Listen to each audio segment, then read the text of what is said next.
በሰው ልጅ የታሪክ መዝገብ ውስጥ ታላላቅ ስልጣኔዎች፣ ግዙፍ ግዛቶችና የማይበገሩ የሚመስሉ ሀያላን ሀገራት በጦር መሳሪያ ኃይል ሳይሆን ፈጣሪ ባዘዘውና ተፈጥሮ ባሳየችው ድንገተኛ ቁጣ ፊት ሲንበረከኩ በተደጋጋሚ ታይተዋል። ዛሬ ደግሞ የዓለማችን ቁንጮ የቴክኖሎጂ አባትና የወታደራዊ በላይነት ምልክት የምትባለው ዩናይትድ ስቴትስ ኦፍ አሜሪካ በሰው ልጅ ሊገታ በማይችል ከሰማይ እንደወረደ አጋንንታዊ ሰይፍ በሆነ እጅግ አስፈሪና ደም አሳላፊ የቶርኔዶ ማዕበል ስር ወድቃ ትገኛለች። በዊስኮንሲን ግዛት ላይ የተከሰተውና መላውን የሰሜን አሜሪካ ምድር በድንጋጤ ያናወጠው ይህ ታሪካዊ ጥፋት ተራ የተፈጥሮ አደጋ ሳይሆን ምድርን በሰው ልጅ ትዕቢት ላይ ያወጀችው ምጽአታዊ ጦርነት ያስመስላል። እኩለ ቀን ላይ ፀሐይ በድንገት ተሰውራ ድቅድቅ ጨለማ ምድሪቱን ሲውጣት የአሜሪካውያን ኩራት የሆኑት ዘመናዊ ቤቶች፣ ግዙፍ ፋብሪካዎችና ሰማይ ጠቀስ መሠረተ ልማቶች እንደ ተራ ወረቀት ተውጫጭቀው በአየር ላይ ሲበኑ ማየት የሰው ልጅ በፈጣሪ ቁጣ ፊት ምን ያህል ምስኪንና ረዳት የሌለው መሆኑን ያረጋገጠ ሰቅጣጭ ትዕይንት ሆኗል።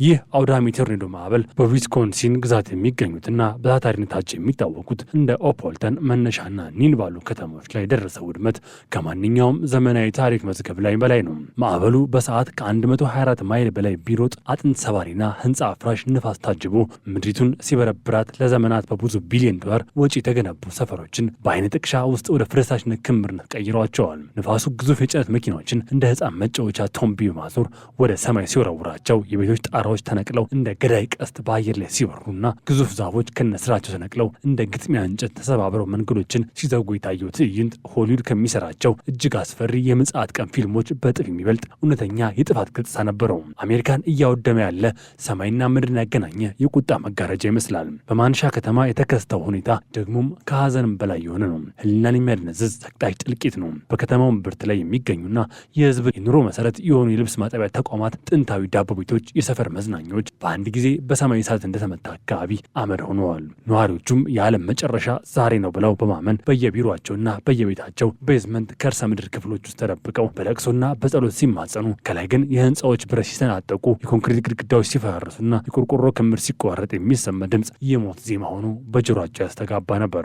ሄዘር ሼርዶር የተባለች የዓይን እማኝ በለቅሶ ለዓለም አቀፍ ሚዲያዎች እንደገለጸችው ማዕበሉ ከተማዋን ሰንጥቆ ሲያልፍ ምንም ነገር አልቀረም፣ ለዘመናት የደከምንበት ንብረት ትውስታና ህይወት በአንድ ጀንበር ጠፍቷል ብላለች። መኪኖች እንደ ተራ ቆሻሻ ተዘቅዝቀው የጋዝ ቧንቧዎች ተሰባብረው የሚፈነዳ እሳት እየተፉ እናም የከተማዋ ውበት የነበሩ ሰፋሪዎች የብረትና በሲሚንቶ ፍርስራሽ ሲሸፍነው ማየት የአሜሪካ መንግስት ለዜጎች ደህንነት ያለውን አቅም ማጣት ቁልጭ አድርጎ ያሳያል። የዚህ ጥፋት ትልቁና ሀሳቢው ሰለባ ደግሞ የአሜሪካ የኃይል አቅርቦትና የኢኮኖሚ መዋቅር ነው። ከ390 ሺህ በላይ የሚሆኑ ቤቶች፣ ሆስፒታሎች፣ የንግድ ተቋማት በአንድ ጀንበር ድቅድቅ ጨለማ ተውጠዋል። በዊስኮንሲን ግዛት ብቻ ሳይሆን በመላው የመካከለኛው ምዕራብ አሜሪካ የተዘረጋው የኤሌክትሪክ መስመር እንደ ስስ ክር ተበጣጥሶ መውደቅ ሀያላን ሀገራት የልብ ትርቷ የቆመ ኃይል እንድትመስል አድርጓታል። ሀያላን ሀገር ልብ ትርቷ የቆመ ያህል እንድትመስል አድርጓታል። በመቶ ሺዎች የሚቆጠሩ ሰዎች ያለ ብርሃን፣ ያለ ሙቀት፣ ያለ ውሃና ያለ ምንም መገናኛ ዘዴዎች በየቤታቸው በየመጠለያ ታፍነው እንዲቀመጡ መገደዳቸው አሜሪካ ለእንዲህ አይነቱ ግዙፍና ሰፊ ጥቃት ዝግጁ እንዳልነበረች ለዓለም ያሳየ የታሪክ ጠባሳ ነው። የሀያላን መስመሮች መልሶ ለመጠገንና ከተማዎችን ወደነበሩበት ለመመለስ ሳምንታት አልፎ ወራት ሊፈጅ እንደሚችል መነገሩ ደግሞ የሀገሪቱን የኢኮኖሚ አከርካሪ የሰበረ ሌላ መቅሰፍት ነው። የንጹሐን ዜጎች ህይወት መጥፋት የዚህ አሳዛኝ ታሪክ እጅግ ልብ ሰባሪ አካል ነው። በዋይቶ ተራ አካባቢ አንድ የ29 ዓመት ወጣት ኤሌክትሪክ መስመር ሰራተኛ በወደቁ ዛፎች ማንሳት ህዝቡን ለመርዳት ሌት ተቀን እየደከመ ባለበት ወቅት በሰማይ በወረደ ኃይለኛ መብረቅ ተመቶ ህይወቱ ማለፉ የተፈጥሮን ጭካኔ የማይራራ ባህሪ ያሳያል። ይህ ወጣት የሞተው ሀገሩን ለማገልገል ወገኖቹን ከጨለማው ለማውጣት እየጣረ ባለበት ወቅት ቢሆንም ማዕበሉ መብረቁ ግን ለማንም ጀግነትም ሆነ ደግነት ደንታ አልነበራቸውም። ሌሎቹ በርካታ ሰዎች በፈራረሱ ቤቶች በብረት ክምሮች ስር ተቀብረው እንዲሁም በበራም ፍርስራሾች ቆስለው በሞትና በህይወት መካከል እየታገሉ ይገኛሉ። የአደጋ ጊዜ ሰራተኞች ፍርስራሾችን እየቆፈሩና ደም የረከሳቸውን መንገዶች እያጸዱ ሰዎችን ለማዳን ቢጥሩም መንገዶቹ በወደሙ ግዙፍ ዛፎችና በአደገኛ ኤሌክትሪክ ሽቦዎች በመዘጋታቸው የነፍስ አድን ስራው የሞት አደጋ ሆኖባቸዋል።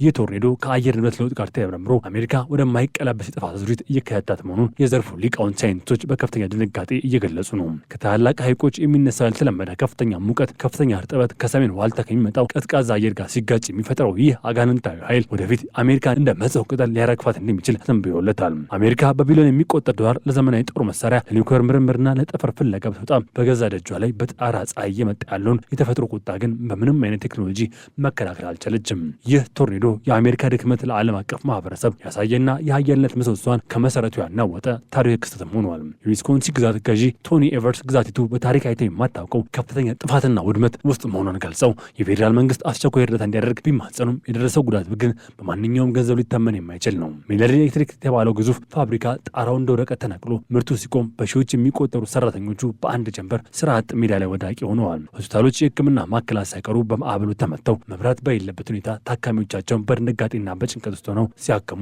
የአሜሪካ የጤና ተቋም መዋቅር ለከባድ ፈተና ተጋልጧል።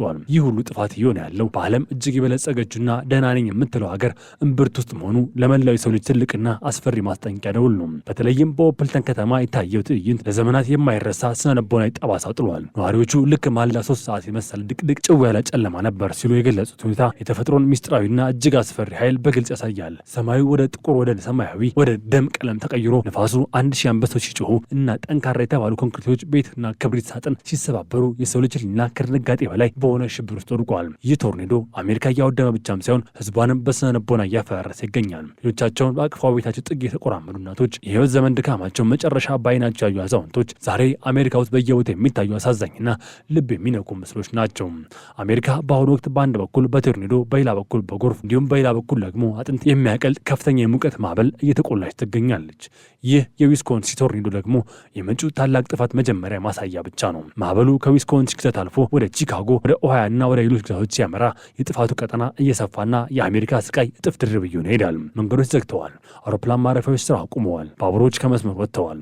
እናም መላው ሀገሪቱ በማይታወቅ ስጋት ተወጥራለች። ይህ ታላቅ ጥፋት አሜሪካን ለዓመታት ወደ ኋላ የሚመልሳትና የልማት ጉዞዋን የሚያሰናክል የሰላም ዘመኗን የሚያጨልም የታሪክ ጥቁር መጋረጃ ነው። በመጨረሻም ይህ አውዳሚ ቶርኔዶ ለሀያሉ አሜሪካ የተሰጠ የመጨረሻውን የማይታለፍና ማስጠንቀቂያ ይመስላል። የተፈጥሮ ጌጣሰም ለአካባቢ ጥበቃ ደንታ የለው። በቁሳዊ ብልጽግና ብቻ የታወረ ስልጣኔ መጨረሻው እንዲህ ያለ ሲኦላዊና ድንገተኛ ጥፋት መሆኑ ታሪክ ይመሰክራል። ዊስኮንሲን ዛሬ ፍርስራሽ ስለሆነ መሪር እንባዋን ታፈሳለች። አሜሪካን በቆሰለው አካሏ ላይ አመድ ነስንሳ የጠፋውን ክብሯን ለመመለስ የወደመው ከተሞቿን ለመገንባት ጥራለች። ነገር ግን የተፈጥሮ ቁጣ ገና አላበቃም። ማዕበሉ አሁንም በየቦታው የተሽከረከረና የተንቀሳቀሰ አዳዲስ ሰለባዎችን፣ አዳዲስ ከተሞችን ይፈልጋል። አሜሪካ እየወደመች ነው። የጥፋት መለከቱም በቶርኔዶ አስፈሪ ጩኸት ውስጥ በከፍተኛ ሁኔታ እየተሰማ ይገኛል። ከዚህ በኋላ አሜሪካ እንደ ቀድሞ መሆን ያበቃለት ጉዳይ ይመስላል። ምክንያቱም ተፈጥሮ በሀያልነቷ ታላቅነት ላይ በይፋ የክህደት አመፅ ስለጀመረች ነው። በዊስኮንሲን ምድር የሙታን የቁስለኞችና የፍርስራሽ ምድር መስላለች። ሰማዩም አሁን በጥቁር ደመና ተሸፍኖ የቀጣዩን ጥፋት ምልክት በጸጥታ እየጠበቀ ነው። አሜሪካ በቶርኔዶ እጅግ ስር ወድቃለች። ዓለምም ይህን የታሪክ ውድቀት፣ ይህን የታላቅ ሀገር መዋረድ በታላቅ ድንጋጤ በዝምታ ጥልቅ ውስጥ ሆኖ እየተመለከተች ትገኛለች። የሰው ልጅ በሰራው መሳሪያ ሳይሆን በፈጣሪ ንፋስ መሸነፉ ትልቅ ታሪክ ምጽአት ነው። ይህ አስጠቃቂ ስህተት አሜሪካ ብቻ ሳይሆን መላውን ዓለም ሊያሳስብና ሊያስደነግጥ የሚገባ ነው። የሀያለው ሀገር መዋረድ ለሌሎች ትንንሽ ሀገራት ትልቅና የማይረሳ ትምህርት ነው። ተፈጥሮን ማሸነፍ በፍጹም የማይቻል፣ ተፈጥሮን ማክበር፣ መላመድ፣ መጠበቅ ግን የመኖር ብቸኛ ግዴታ መንገድ ነው። አሜሪካ ግን ዛሬ በዚህ ታላቅ ግዴታዋ ላይ በመሸነፏ በቶርኔዶ እሳትና ንፋስ ውስጥ እየተለበለበች ትገኛለች። የፍርስራሹ ክምር እየጨመረ የለቅሶ ድምፅ እያገገመና ተስፋው ብርሃን እየደበዘዘ ባለበት በዚህ ወቅት አሜሪካ የምጽአት ቀኗን ገጥማ መቆሟን መላው ዓለም ሊገነዘብ ይገባል። የዊስኮንሲን ቶርኔዶ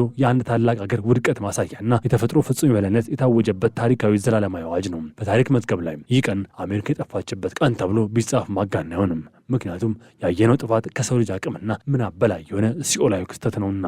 ይህ ማዕበል ቤቶችን ብቻ ሳይሆን የአሜሪካን መንፈስ አብሮታል። በየመንገዱ የተበታተኑት የብረት ቁራጮች፣ የወደሙት ትምህርት ቤቶች፣ የተዘጉ አብያተ ክርስቲያናት ሁሉም አንድ ታላቅ ስልጣኔ መቃጠል ምልክት ናቸው። ህዝቡ አሁን የሚጠብቀው እርዳታን ብቻ ሳይሆን ይህ የተፈጥሮ ቁጣ መቼ ይቆማል የሚለው ጥያቄ ነው። ነገር ግን ለዚህ ጥያቄ ምላሽ ያለው አሜሪካ ዘንድ ሳይሆን በሰማይና በምድር ጌታ እጅ ብቻ ነው። አሜሪካ ዛሬ የፍርስራሽ መጋረጃ ሸፍናለች። ተስፋዋም እንደ ቶርኔዶ ነፋስ እየበነ ይገኛል። ዓለም ይህንን ተመልክታ ትማር ይሆን ወይስ እንደ አሜሪካ በተሯ የጥፋት ተረኛ ትሆን ይሆን? መልሱ የሚገኘው በሚቀጥለው የቶርኔዶ ጩኸትና በሚቀጥለው የሰማይ መብረቅ ውስጥ ነው። አሁንም ቢሆን በዊስኮንሲን ምድር ትጮኻለች። አሜሪካም ትቃጠላለች። የተፈጥሮ ቁጣም እንደቀጠለ ነው። ቀጠለ ነው። ቀጠለ ነው። ቀጠለ ነው። ቀጠለ ነው። ቀጠለ ነው። ቀጠለ ነው። ቀጠለ ነው። ቀጠለ ነው። ቀጠለ ነው። ቀጠለ ነው።